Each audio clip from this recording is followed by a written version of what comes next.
Hello, it's me again.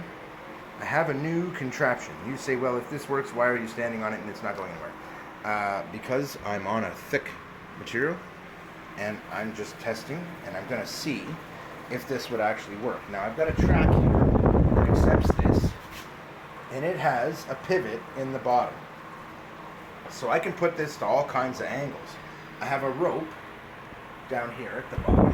Let me just hook that with my foot so you can see I can control the angle. And by allowing that out, I can very precisely control the shape of my sail. Okay, so we've got a fan here for testing purposes. Pretty good fan, but it's on one. This is the weakest it could be, and it's almost enough to move me. Like I'm caught up here on a cord and such, but I can feel it putting pressure on the board a little bit to move me. And I know if I were on the road right now and I gave it a little push, it would help me. So I'm going to show you me in relation to this thing so that you can see. Even when I were to have it flat like this, if I pull it flat, I can still stand on the board comfortably. But then as you spin it out, I have the other rope down there in my hand to be able to control the sail, and I can just pull it, control it, move it back.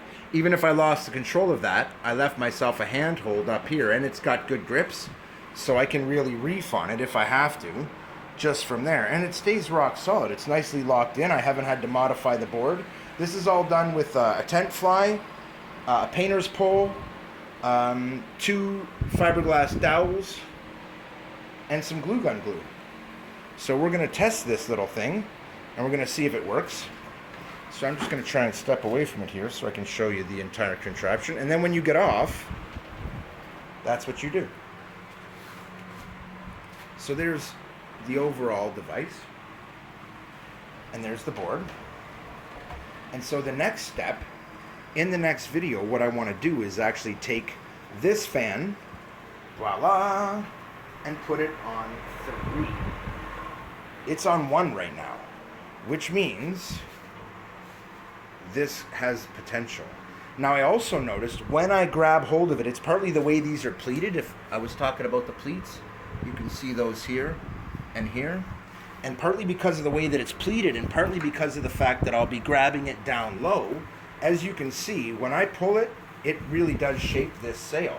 And if I were to take it and put it in place like that, you can see how the wind starts to fill that. Now, we don't have a whole lot of wind here, so this is not optimal. But if I move it back to a realistic angle to the fan, and you see what I'm talking about, it does a pretty good job. And I can control it from this line that runs here through my hand on down to the other end here. And then I have full control.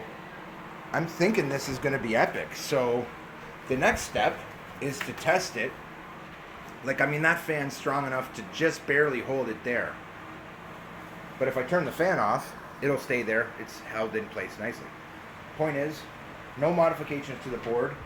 All I've used here, this is a mop handle, painter pole type of deal. It's got a spinning end on one end, a screw-in end on the other end. Then I drilled into that, glue gunned it in place. I drilled it through both sides so I could put it right through. And I did the same thing at the bottom. And then the tent fly already had one of these guys. And I realized that, as you can see here, if I start to pull it out, it actually gives the edge of the sail a nice shape between that and the pleating. Now, I may have to make a couple more pleats up here, something like that, and I'm thinking that's going to be called for. So maybe one more pleat right here to help it hold its shape, and that's probably perfect. But it's all about getting the tension right as to getting maximum power.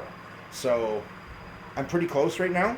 And so when you're fine-tuning a sail, that's what you want, is maximum power. So I tested it like this because I didn't want to make too many pleats. And then I'll test it again at the next stage. But I don't think I need to, because from what I'm seeing here, look at the evenness with that, which that fills out and when it's under pressure.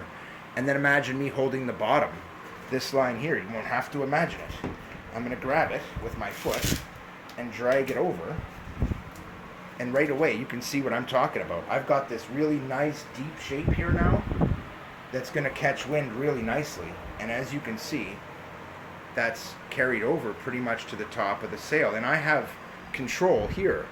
I can help shape the top of this sail. I can even grab it here and shape my sail and tighten it, which you can't do on a regular windsurfer.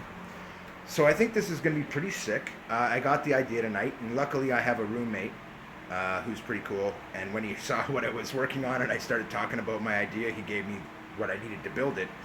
He supplied this pole, and he supplied my sail material, so thank you very much, Rick. That being said, my friend Serge also gave me the skateboard over the course of the winter last year.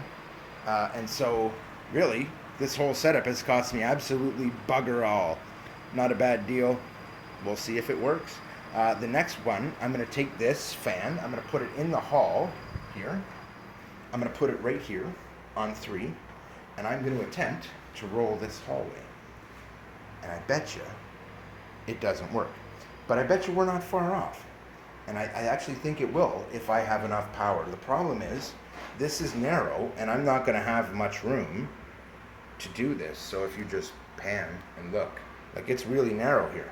So I may not have enough room to put the sail out. But I know right now, if I were to go outside and do this, it would be okay. The problem is, look at what we got outside. It's raining, it's crap outside right now.